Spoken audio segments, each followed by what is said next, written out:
Captain Tom Reed stood at the bridge of his merchant vessel, the Stellar Grace, watching the stars drift by through the main viewport. It was supposed to be a routine cargo run to the outer colonies. The ship's hold was full of farming equipment, medical supplies, and the various necessities that kept humanity's far-flung outposts running. Nothing special, nothing that should have attracted any attention. The first sign of trouble came when his sensor officer, Mike, called out from his station. "Captain, we've got something big coming out of faster-than-light travel." It's massive, sir." Reed walked over to the sensor display, his boots making soft thuds against the metal floor.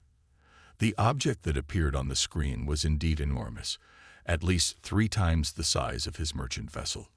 Its design was unlike anything he had ever seen in his 15 years of space travel.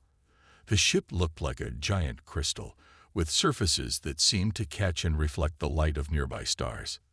"Try hailing them," Reed ordered, keeping his voice steady despite the growing unease in his stomach.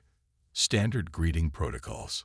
Before they could send out a message, their communication system crackled to life. The voice that came through was oddly melodic, but there was something cold and artificial about it, like wind chimes made of ice. "Lesser vessel, you have entered the domain of the Bright Ones. Surrender your ship immediately and prepare to be boarded. Resistance is unnecessary. Compliance is mandatory." Reed exchanged glances with his bridge crew. In all their years of space travel, they had never encountered a species that called themselves the Bright Ones. First contact situations were rare these days, and hostile first contacts were even rarer. "This is Captain Thomas Reed of the Earth merchant vessel Stellar Grace. We come in peace and wish to establish diplomatic relations. We were unaware this was your territory and apologize for any." Silence. The voice cut through his message. "Your primitive attempts at communication are noted. The Bright Ones do not negotiate with lesser species. You will comply, or you will be destroyed. You have 5 minutes to power down your engines." Reed's mind raced. Their ship wasn't built for combat. The only weapons they had were point defense lasers meant to destroy small asteroids. But something in his gut told him that surrendering would be a terrible mistake. "Launch a probe," he whispered to his science officer. "Get as much data as we can about their ship. Make it look like a malfunction." As the small probe shot out from the Stellar Grace, the alien vessel fired a beam of pure white energy that passed within meters of their hull. The entire ship shuddered from the near miss. "Final warning," the cold voice announced. "Power down your engines or be destroyed. 3 minutes remaining." Reed pressed a button on his captain's chair, activating the ship-wide comm system. "All hands, this is the captain. Begin emergency data burst transmission to Earth. Everything we have on these aliens, send it. Engineering, prepare for emergency jump." "But sir," his engineer's voice came back, "a jump this close to their ship could tear us apart." "Better torn apart than captured," Reed replied. He had seen enough slave ships in his time to recognize the holding cells visible on the alien vessel's surface. Whatever these Bright Ones were, they weren't interested in peaceful first contact. The alien ship fired again, this time striking their rear shields. Alarms blared throughout the Stellar Grace as systems began to fail. 2 minutes until they board us," Mike reported, his hands flying over his console. "But sir, the data burst got through. Earth knows we're here. They know what we found." Reed nodded, a grim smile on his face. These Bright Ones thought they were dealing with helpless prey, but they were about to learn a harsh lesson. Humanity had survived first contact wars before. They had faced down alien armadas and extinction-level threats. And now, thanks to his crew's quick thinking, Earth's warships would be coming. "Send one last message," he ordered as the alien tractor beam began to pull them in. "Tell them. Tell Earth that the Bright Ones need to learn that not all species submit so easily." The crystal ship loomed ever larger in their viewport, its surface now glowing with an inner light that seemed almost alive. Reed straightened his uniform and prepared to face whatever came next. He just hoped he could keep his crew alive long enough for help to arrive. Admiral James Thompson was enjoying his morning coffee when the emergency alert lit up his office at Earth Fleet Command. The message that flashed across his screen made him forget all about his drink. Priority 1 alert. Hostile Firist contact. MERCHANT vessels TLRGRAC under attack.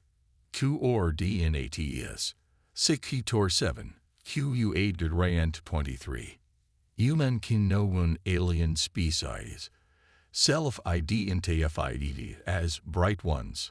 Computer, show me the data burst from the stellar grace, Thompson ordered, setting down his cup. The holographic display filled with information, sensor readings, ship specifications, and tactical data about the alien vessel. Captain Reed and his crew had managed to gather an impressive amount of intelligence in those few precious minutes. The Admiral leaned forward, studying the crystal-like structure of the alien ship. Get me the military council. Now. Within minutes, the faces of 5 other admirals appeared on his screen. None of them looked happy about being woken up so early. Ladies and gentlemen, Thompson began, we have a situation. One of our merchant ships has encountered a hostile alien species. They're demanding immediate surrender and attempting to capture our people. He shared the data from the stellar grace. The room fell silent as the other admirals reviewed the information. Admiral Davis, a veteran of the Mars conflict, spoke first. These scan readings, their weapons technology is advanced, but their tactical approach is basic. They didn't even try to jam the stellar grace's transmission. They're bullies, Admiral Wilson added, her eyes narrowing as she studied the footage. Look at their ship design. Those are holding cells along the outer hull. They're slavers, and they're not trying to hide it. Thompson nodded. The question is, how do we respond? The stellar grace's last transmission indicated they were being boarded. We have to assume Captain Reed and his crew are now prisoners. We can't let this stand, Davis said firmly. If we don't respond to this aggression, every human ship in space becomes a target. These bright ones need to learn that humanity isn't prey. The discussion continued for several minutes, but Thompson had already made his decision. He was just waiting for the right moment to present it. I propose we send the Thunderchild, he said finally. The other admirals fell silent. The UES Thunderchild was humanity's most advanced warship, fresh out of the shipyards and equipped with technology that even most human admirals didn't fully understand. That's a big stick to swing at an unknown threat, Wilson cautioned. Thompson played the final transmission from Captain Reed. Tell Earth that the bright ones need to learn that not all species submit so easily. We're not just sending a ship, Thompson explained. We're sending a message. The bright ones think they can prey on what they consider lesser species. They need to learn that humanity fights back. The vote was unanimous. Within an hour, Thompson stood in the command center, watching as Captain Lisa Walker received her orders. Her holographic image stood at attention, her expression serious but her eyes bright with determination. Find the stellar grace, Thompson told her. Rescue our people, and make it clear to these bright ones that they've made a serious mistake. Understood, Admiral, Walker replied. The Thunderchild is ready for immediate departure. Our eye has already plotted the fastest course to the incident site. As the hologram faded, Thompson walked to the massive window overlooking the shipyards. In the distance, he could see the Thunderchild preparing for launch. Its sleek hull seemed to absorb the sunlight, making it look like a shadow against the stars.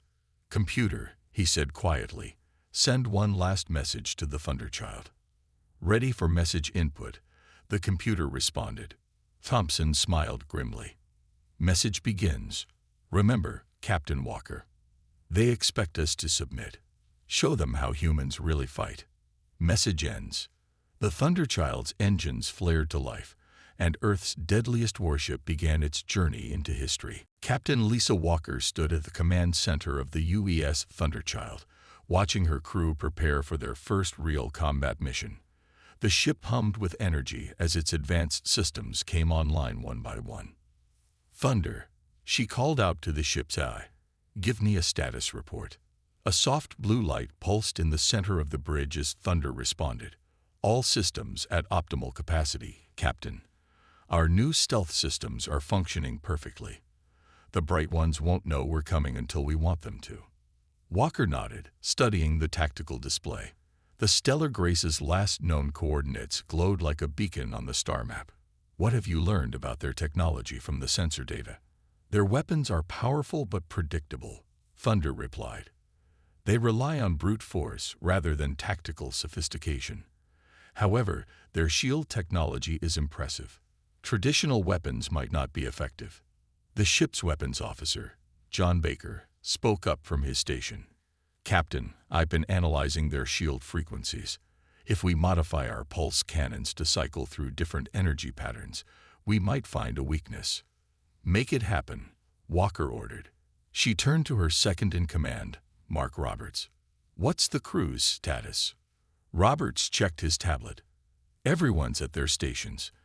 Engineering reports the new quantum drive is running at 110% efficiency. They say they can push it to 120% if we need the extra speed. Walker allowed herself a small smile. This was why humans were different. While the bright ones relied on overwhelming force, her crew was already finding ways to adapt and improve their systems. Thunder, she said, show me the battle simulations again. The holographic display came to life, showing various scenarios based on the Stellar Grace's data. The crystal ship of the bright ones rotated slowly in the center of the display. Their biggest weakness is their arrogance, Thunder explained. They don't expect resistance. In 300 simulated encounters, they consistently follow the same attack pattern. Disable engines, demand surrender, then board. They never adapt their strategy. And that's going to be their downfall, Walker said quietly. Humans have been fighting wars for thousands of years. We've learned to expect the unexpected. The bridge crew worked in focused silence, each person fine-tuning their systems for the coming battle. The Thunderchild's revolutionary adaptive armor shifted slightly, its surface changing to better absorb energy readings from nearby stars. Message from engineering, Thunder announced. They've finished modifying the pulse cannons. They've also added a surprise. They've rigged our emergency flares to match the energy signature of a ship's core going critical. Walker raised an eyebrow. In other words, we can fake our own destruction. Exactly, Captain.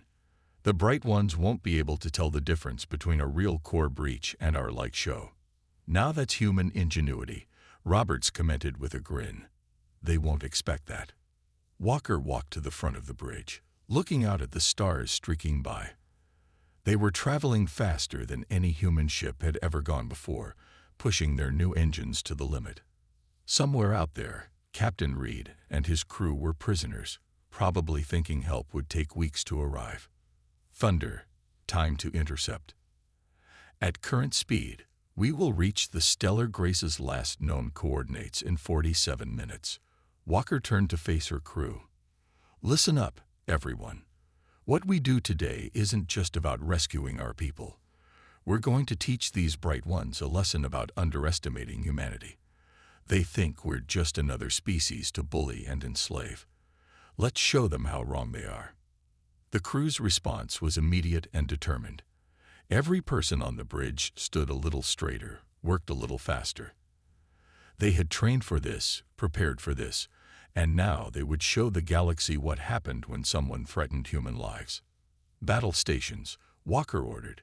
Let's go hunting. 3 star systems. That's how far the Thunderchild had tracked the alien vessel. The massive crystal ship of the Bright Ones had left an easy trail to follow. They weren't used to hiding their movements.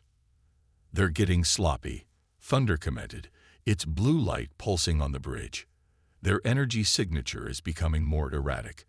I don't think they've ever had to run from anyone before. Captain Walker studied the tactical display, where a red dot marked the alien ship's position. They still don't know we're here. Thunder, show me what they're doing. A holographic display zoomed in, showing the crystal ship approaching a small space station. The station's design was different from both human and Bright One architecture. Another civilization, Baker said from his weapons station. Look at their weapons, totally defensive. They're not built for war. Walker watched as the Bright One's ship positioned itself above the station. The scene was familiar. The same tactics they had used against the Stellar Grace.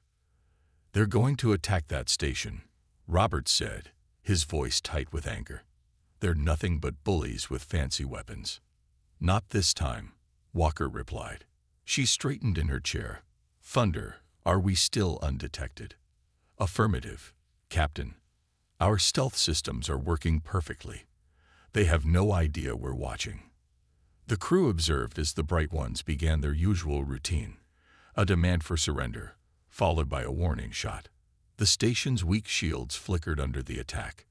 Captain, Thunder suddenly announced, I've been analyzing their attack patterns across all 3 systems we've tracked them through. I found something interesting. Show me. A new display appeared, showing multiple tactical overlays. The Bright Ones always attack the same way. They've never had to develop new strategies because no one has ever fought back effectively. Their technology is advanced, but their tactical thinking is primitive. Walker smiled. This was exactly what she had hoped to find. They're like a schoolyard bully who's never been punched back. Thunder, what's the status of our modified weapons? All systems ready, Captain. Engineering reports the pulse cannons are fully adapted to cycle through shield frequencies. We can also deploy our fake core breach scenario at any time. Walker watched as the crystal ship fired another warning shot at the station. She had seen enough. Battle stations. It's time to introduce ourselves. The crew moved with practiced efficiency. The Thunderchild's adaptive armor shifted, preparing for combat. Ma'am, the sensor officer called out, I'm picking up life signs from the Stellar Grace. They're being held in the lower decks of the crystal ship, along with probably dozens of other prisoners. Walker added. She had suspected as much. Thunder, can you get a message to the station without the Bright Ones detecting it? Already done, Captain. I've advised them to reinforce their aft shields. They won't be in the line of fire when we attack. Walker nodded. This was what humanity did best. Protect the weak, fight the bullies, and do it with style. All hands, this is the captain. We've tracked these aliens across 3 star systems. We've watched them prey on the helpless. Now it's time to show them what happens when they pick on someone who can fight back. The Thunderchild's engines hummed as power redirected to weapon systems. On the tactical display, the small space station's shields suddenly strengthened. They had received Thunder's warning. They've never faced an enemy that could match their technology, Walker said to her crew. They've never had to adapt or think creatively. Well, creativity is what humans do best. Let's show them how we fight. The crystal ship loomed ahead, still unaware of the human warship's presence. They were about to learn that their advanced technology meant nothing against human determination and ingenuity. Weapons hot, Walker ordered. Let's go save our people. Execute Plan Trojan, Captain Walker commanded. Around her, the bridge crew of the Thunderchild moved with quiet efficiency. The massive human warship dropped its stealth field, but not in an aggressive stance. Instead, emergency lights flickered across its hull, and its engines sputtered in an impressive display of apparent malfunction. Distress signal broadcasting, Thunder reported, its blue light pulsing weakly to add to the deception, making it look like our core is destabilizing. On the main screen, the crystal ship of the Bright Ones turned away from the space station, their attention caught by what appeared to be a dying vessel. Just as Walker had predicted, they couldn't resist such an easy target. They're taking the bait, Roberts whispered. Look at them. They're not even scanning for weapons. They really think we're helpless. The alien vessel approached, its crystalline surface gleaming with inner light. Their communication system crackled to life, and the now familiar cold voice filled the bridge. Damaged vessel, you will surrender immediately. Your primitive technology has failed you. Prepare to be boarded and... Walker cut the transmission with a wave of her hand. Are they in position? Perfect alignment, Captain. Baker reported from weapons. "Their shield generators are exactly where we want them." "All hands," Walker announced shipwide. "Execute attack pattern Delta. Show them what a primitive species can do." The Thunderchild's apparent death throes suddenly ceased. Its hull, which had seemed to be breaking apart, snapped back into perfect alignment. The emergency lights switched to full battle illumination. "Firing modified pulse cannons," Baker called out. "Cycling through shield frequencies. Now." The human warship's weapons opened up, not with a single massive blast, but with hundreds of smaller shots, each one testing a different shield frequency. The Bright One's crystal ship shuddered under the assault as shot after shot slipped through their previously impenetrable defenses. "Their shields are adapting," Thunder reported, "but not fast enough. Our randomized attack pattern is overwhelming their system." Walker watched as the enemy vessel tried to bring its main weapons to bear, but the Thunderchild was already moving, its superior maneuverability evident as it danced around the larger ship. "They're trying to send a distress signal," the communications officer announced. "Let them," Walker replied with a grim smile. "Let everyone see what happens when you underestimate humanity." The Bright Ones attempted to counterattack, firing their powerful energy weapons. But the Thunderchild's adaptive armor absorbed the blasts, its surface shifting to disperse the energy harmlessly into space.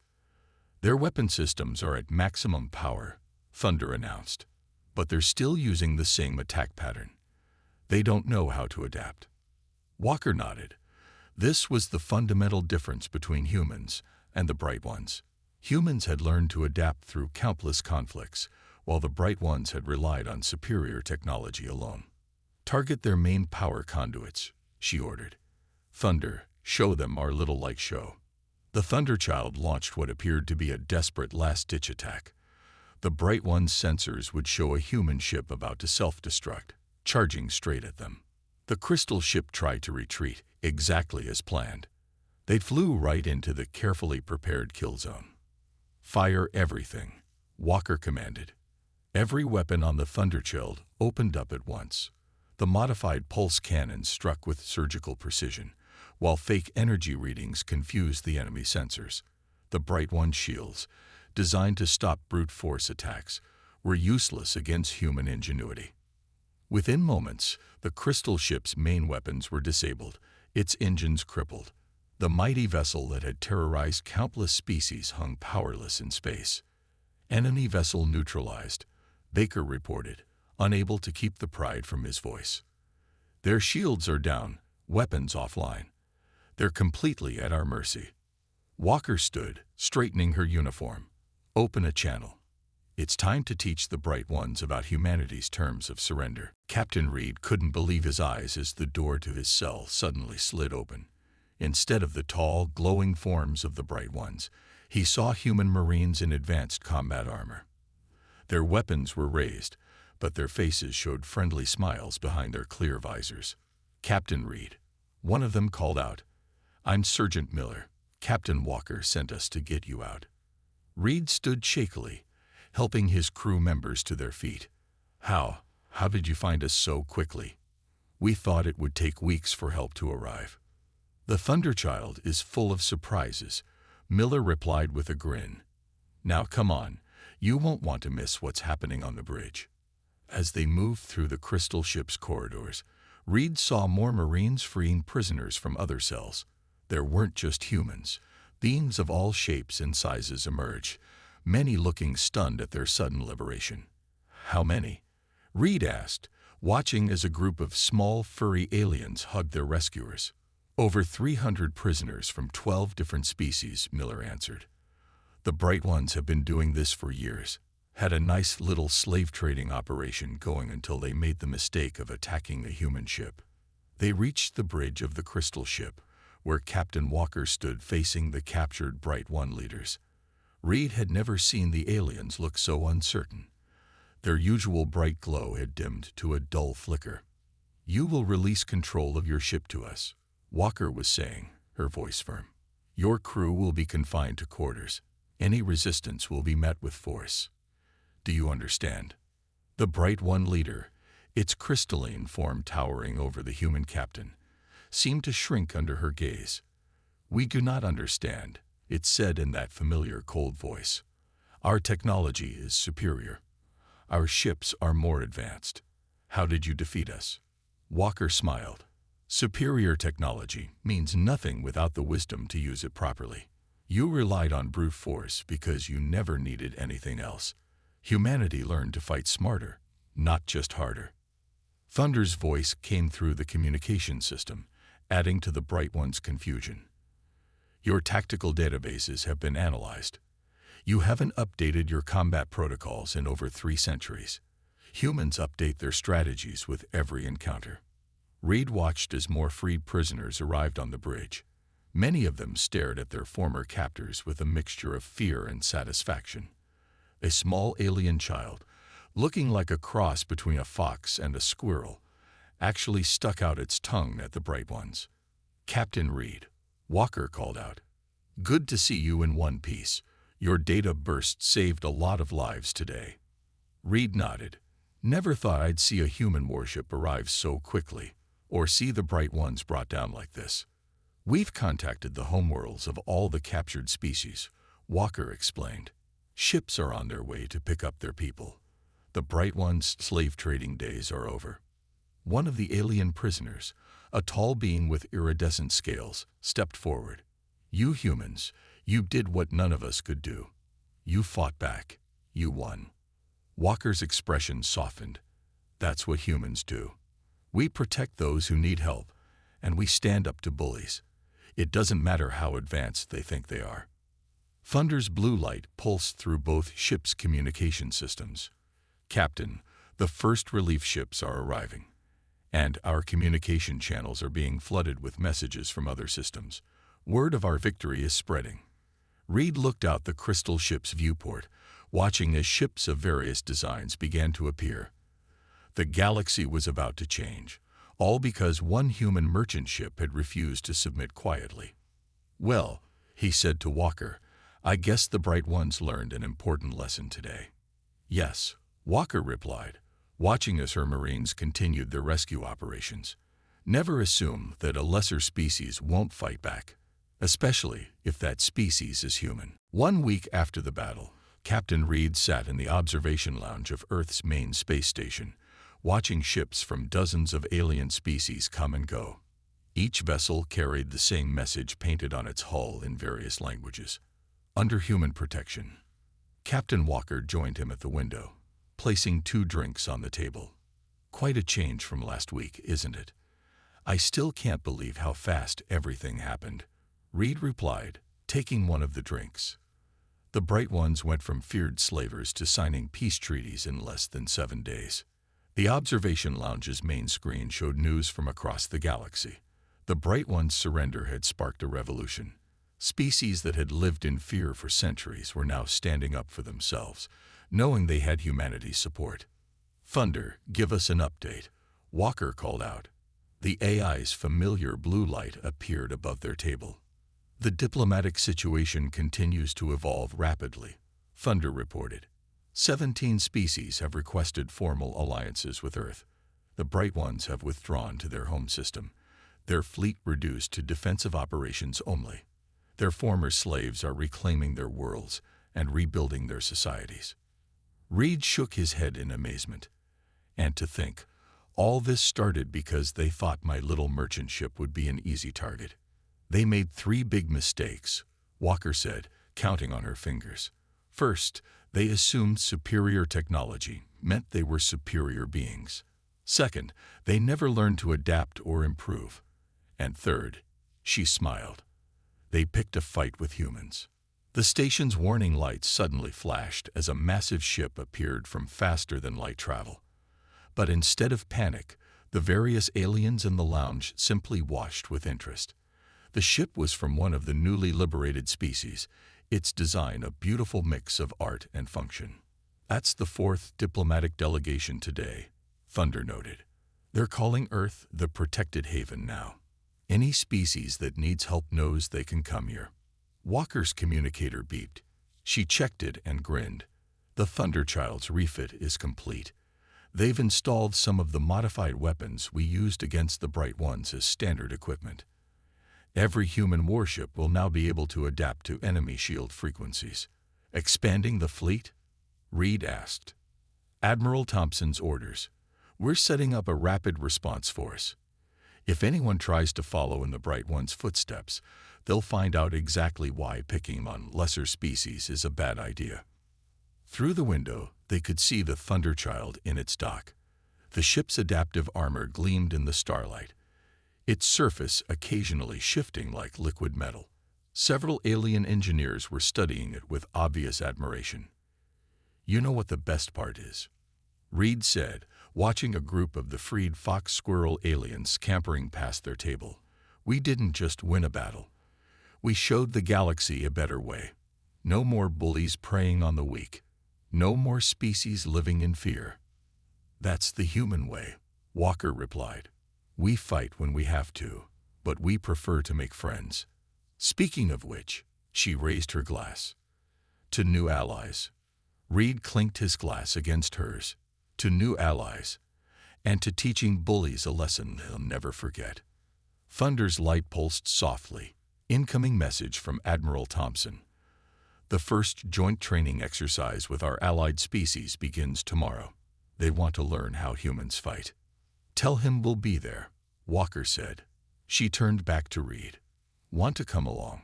The Stellar Grace's repairs won't be finished for another week anyway. Reed smiled. Wouldn't miss it. Someone needs to show them that even a simple merchant captain knows a thing or two about standing up to bullies.